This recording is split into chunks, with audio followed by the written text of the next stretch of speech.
Alan was 23 years old and studying biology at a university in the Netherlands.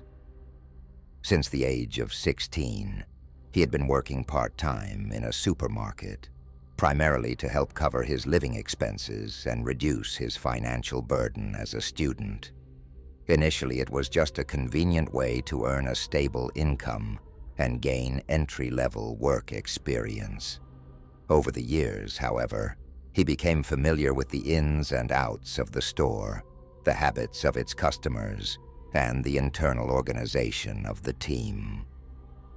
Despite the repetitive nature of this line of work, he developed a sense of attachment to his colleagues and found comfort in the predictable routine of neatly stocked shelves.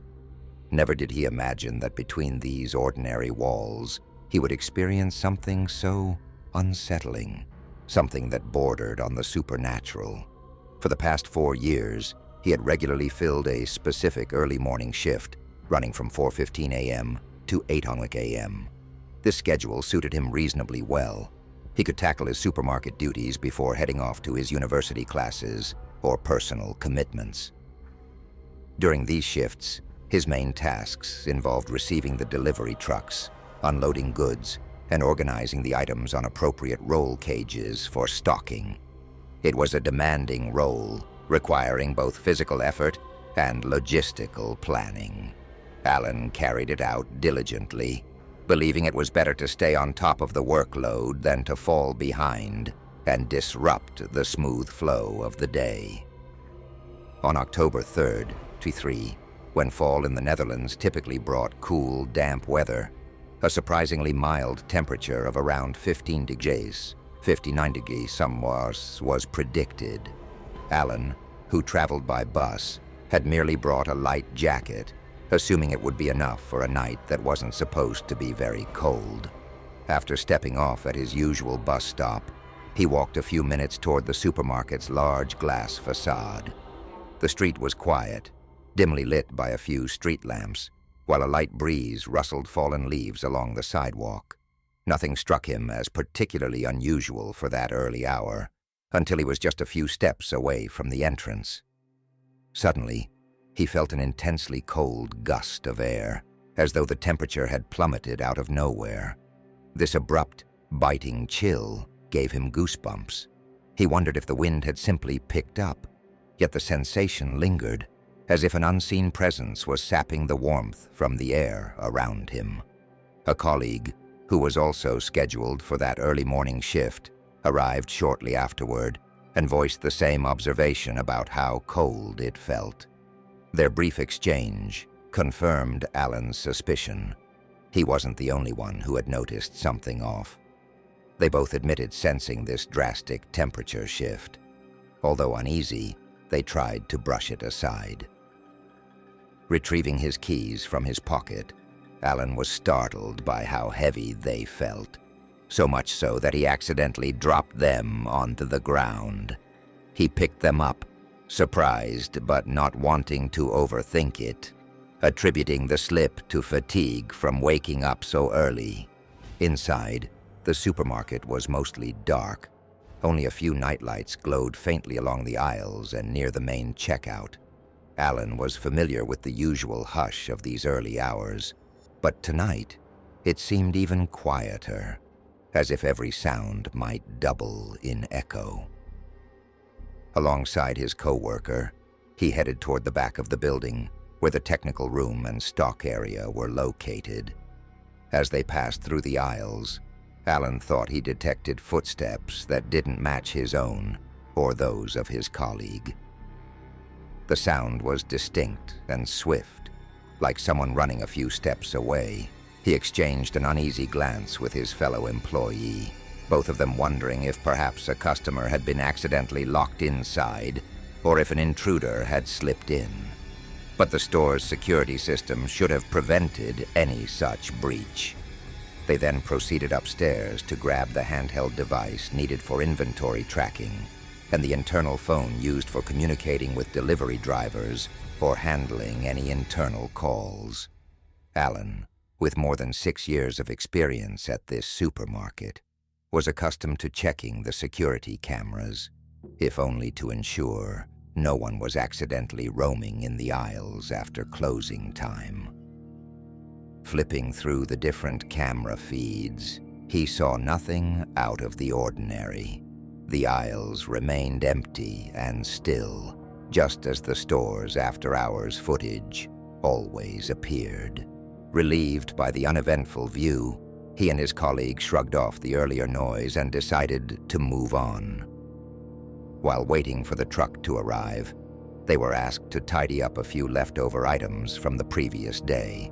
They headed to the stockroom, a large area filled with neatly stacked boxes and metal roll cages. Almost immediately upon entering, Alan sensed a stifling heaviness in the air, as though the oxygen itself were loaded with tension. His coworker seemed equally uneasy, casting nervous glances around them. As the two started organizing items, a series of faint but distinct footsteps once again echoed in the distance. The hairs on the back of Alan's neck stood up. Despite their apprehension, they felt compelled to press on.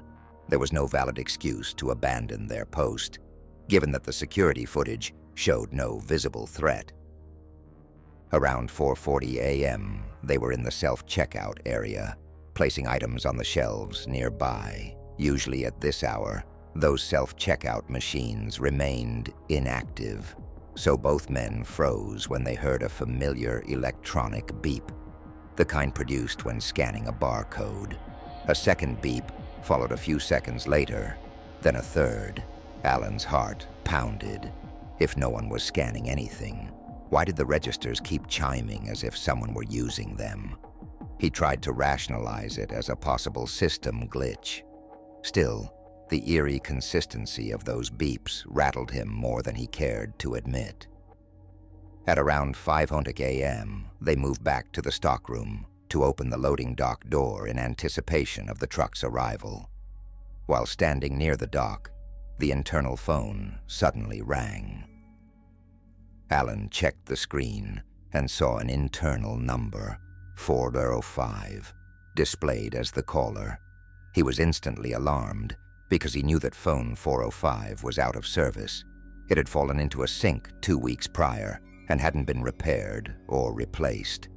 There was no logical explanation for why it would be making any calls. He answered anyway, only to hear a deep, labored breathing on the other end, as though someone was standing too close to the microphone without speaking. This went on for several seconds. Feeling panic coil in his chest, Alan hung up without saying a word. His coworker's fear-stricken expression confirmed that he had heard it too. Moments later, around 5:05 a.m., the delivery truck arrived. The presence of the driver offered a brief reprieve from the mounting tension. Yet when the driver stepped in, he remarked on how cold the interior felt, reinforcing the chilling atmosphere Alan and his colleague had been sensing all night. They unloaded the truck, distributing the fresh stock of goods as they normally did. During this process, the coworker confessed that his grandmother used to tell him stories about paranormal occurrences and unexplained presences. He had never believed in them because, as he said, he considered himself a man of reason. But the events of that morning were shaking those convictions to the core. Both he and Alan felt as though they were being watched, though they could see no one else in the building. The delivery driver, who spoke limited English and little Dutch, couldn't fully grasp what made them so uneasy. He concluded his drop-off and left, oblivious to the foreboding cloud hanging over the two employees. Alan and his coworker then refocused on the task of sorting the inventory, using music on their phones to break the silence. However, even music felt insufficient against the creeping dread. At exactly 6:30 a.m., a sudden shattering sound echoed from about 5 meters away. 2 bottles of beer, stored upright in a crate, had exploded for no apparent reason. They had been sitting untouched for over an hour, with no impact or extreme temperature changes. Yet their glass had splintered in the middle, as if some internal force had caused them to burst. Alan and his co-worker rushed over, stunned to see shards of glass and spilled beer everywhere. Bewildered, they exchanged shaken glances. There was no rational explanation for why sealed bottles would spontaneously crack in half. After completing the shift, they paused to discuss the morning's events.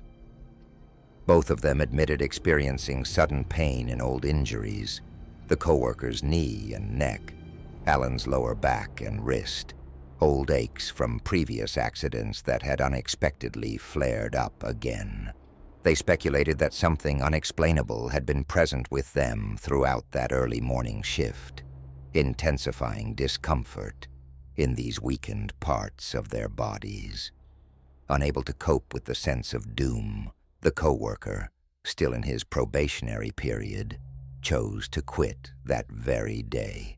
For a year, nothing of note happened. Alan continued working in the supermarket, finding it easier to push the incident out of his thoughts. From February to August 2024, he even took a 7-month sabbatical to focus on a research project, which kept him away from the store and helped him regain some peace of mind. However, on October 2nd, 2024, his manager called, asking if he could cover the next day's early shift. Alan refused, refusing to offer any detailed explanation. The proximity of that date, almost an anniversary to the events of the previous year, made him uneasy enough to say no outright. To this day, Alan remains convinced that what he saw, heard, and felt on October 3rd, 2023 was real. He continues working at the supermarket in different time slots, largely because it pays reasonably well and he values the friendships he has formed there. Yet he also acknowledges that many people, including close friends, don't believe him. Some even mock the notion of a paranormal encounter in such a mundane environment. But for Alan, the memory of that chilling night stands firm. As a biology student inclined toward rational thinking, he found his skepticism rattled. The experience forced him to confront the possibility that certain phenomena might not fit neatly into scientific boxes. What disturbs him most is how the memory lingers. Not long ago, he was alone in the stockroom, finishing a task, when he distinctly heard someone whisper his name. Alan. He looked around and found no one. The room was empty, yet he had heard it clearly, just loud enough to send another wave of goosebumps down his arms. In that moment, the recollections of the cold entrance, the mysterious footsteps, the phone call from a deadline, and the unexplained exploding bottles rushed back into his mind. Despite his best efforts to dismiss these incidents as coincidences or mechanical failures, he cannot shake the dread that something inexplicable once reached out to him and might do so again. Alan's story underscores how a single, ordinary environment, a supermarket, can suddenly transform into a place of suffocating unease when the inexplicable intrudes. Although he continues living his life, he remains watchful of the smallest anomalies at work, ever wary that these forces, whatever they may be, might resurface. Nothing has definitively proven that these events were supernatural, yet no one has been able to supply a satisfactory explanation either. Alan is left in that limbo, acknowledging both sides of the puzzle, his belief in scientific method and the undeniable reality of his experiences. Call to action. If you found this story intriguing or chilling, please like this video and subscribe to the channel for more tales of the unexplained. Your support helps ensure we can keep sharing eerie narratives like this one. Thank you for watching, and stay tuned for more captivating stories.